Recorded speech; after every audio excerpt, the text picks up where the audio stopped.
नमस्कार दोस्तों, पृथक विचार में आपका स्वागत है। दोस्तों, संसद का सत्र 10 मार्च से शुरू होने जा रहा है। सरकार ने वक्फ अमेंडमेंट बिल को कैबिनेट से मंजूरी दिलाकर इसको इसको इसी सत्र में पेश करके इसको कानून का रूप देने का पूरा मन बना लिया है। इसके ऊपर बहस होंगी, संसद में गर्मा गर्म बहस देखने को मिलेंगी और उसके बाद जब इस पर वोटिंग होगी तब क्या रवैया विपक्ष का रहेगा और क्या इसमें किस तरह की बहसें होंगी, ये तो सब बात का विषय है। लेकिन सरकार के ऊपर एक तरह का दबाव बनाने के लिए, सरकार के ऊपर एक प्रेशर कायम करने के लिए all India Muslim personal law board अब मैदान में कूद चुका है। उन्होंने ये दावा किया है कि 10 मार्च को हम दिल्ली के जंतर मंतर पर एक बहुत बड़े धरने का आयोजन करने जा रहे हैं, जिसके अंदर भारी मात्रा में लोग शामिल होंगे। तो आप देखिए कि ऐसे समय में, जबकि ये बिल अभी संसद में रखा भी नहीं गया है, साथ ही अभी इस पर किसी तरह की चर्चा भी नहीं हुई है, विपक्ष का इसके ऊपर क्या रवैया रहने वाला है ये भी क्लियर नहीं हुआ है, उसके बावजूद all India Muslim personal law board सरकार के ऊपर जो ये प्रेशर बनाने की पॉलिटिक्स कर रहा है, इसका हल क्या है? आप देखिए कि इनका कहना यह है कि पूरे देश में इस बिल के खिलाफ माहौल है। इनका कहना है कि हमारे इस धरने में सिर्फ मुसलमान ही नहीं, बल्कि इसके अंदर पिछड़ी जातियों के लोग, इसके अंदर आदिवासी और इसके अंदर ओबीसी समाज के लोग भी बड़ी मात्रा में भाग लेंगे। अब कोई मुझे बताए कि ओबीसी, आदिवासी और अन्य समाज के लोगों का इस अमेंडमेंट बिल से क्या लेना देना है? आखिर वक्फ से उनका क्या वास्ता है? वो तो वक्फ भी नहीं करते। साथ ही उनका कहना यह है कि इस धरने में हमारे साथ बड़ी संख्या में ईसाई समुदाय के लोग और सिख समुदाय के लोग भी हिस्सा लेंगे। लेकिन वो ये नहीं बताते कि आखिर इन लोगों को दूसरे मुस्लिमों के अलावा दूसरे लोगों का आखिर इस बिल से क्या ऐसा लेना देना है कि जो वो इसके विरोध में इस all India Muslim personal law board का समर्थन करेंगे। इतना ही नहीं, इन्होंने सरकार के ऊपर पहले से ही एक तरह का प्रेशर क्रिएट करने के लिए घोषणा की है कि 7 मार्च को आंध्र प्रदेश के विजयवाड़ा में और बिहार के पटना में भी बड़े धरने आयोजित किए जाएंगे। यानी कि अगर आप गौर से देखें तो ये सरकार के ऊपर उसी तरह से एक प्रेशर बनाने का काम ये लोग कर रहे हैं, जिस तरह का एक प्रेशर किसान आंदोलन के नाम पर दिल्ली को एक तरह से बंधक बनाकर 13 महीने के लिए किसान संगठनों ने किया था। हालांकि ये बात अलग है कि उस धरने में भी किसान कम और वो लोग ज्यादा थे जिनका खेती किसानी से कोई लेना देना नहीं है। उसी तरह से अब इन लोगों ने ये मन बनाया है कि सरकार को, चूंकि एक बड़े धरने के माध्यम से उस समय कृषि कानूनों के नाम पर झुका लिया गया था, सरकार को उस समय पे झुकने के लिए मजबूर कर दिया गया था। तो इनकी सोच मुझे ये लगती है कि यदि बड़े धरने के माध्यम से सरकार के ऊपर ये लोग प्रेशर बनाएं तो शायद सरकार अपने कदम वापस खींच लेगी और इस बिल को वापस ले लेगी। और वही इनका कहना भी है। इनका कहना भी बिल्कुल साफ है कि हम ये धरना आयोजित कर ही इसलिए रहे हैं ताकि सरकार इस बिल को तुरंत वापस ले, क्योंकि ये पूरी तरह से मुस्लिम विरोधी बिल है।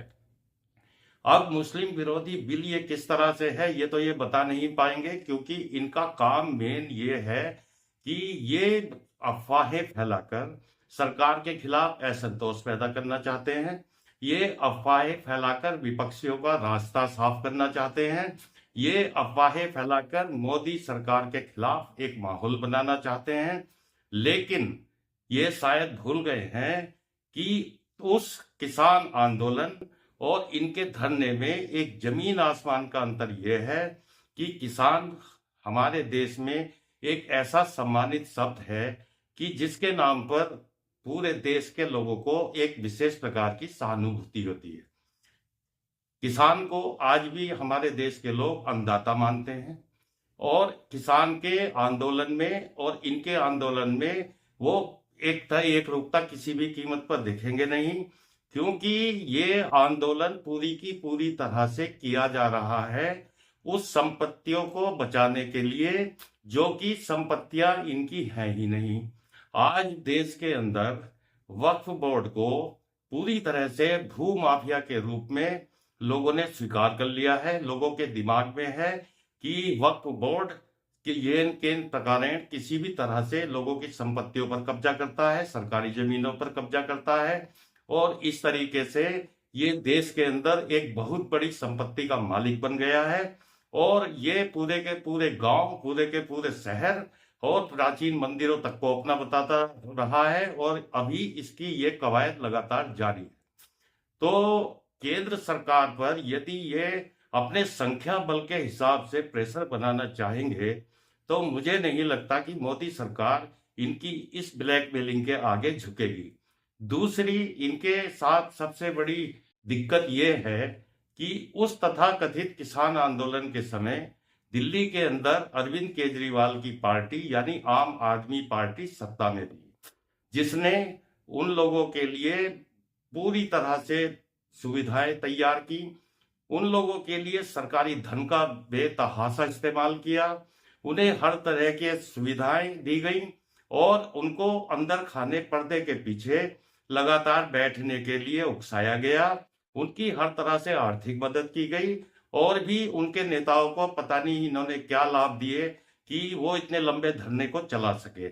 लेकिन अब इनकी सबसे बड़ी दिक्कत यह है कि फिलहाल दिल्ली के अंदर अरविंद केजरीवाल की सरकार नहीं है जो इनके इस तरह के प्रदर्शनों को, इनके धरनों को किसी तरह की मदद दे।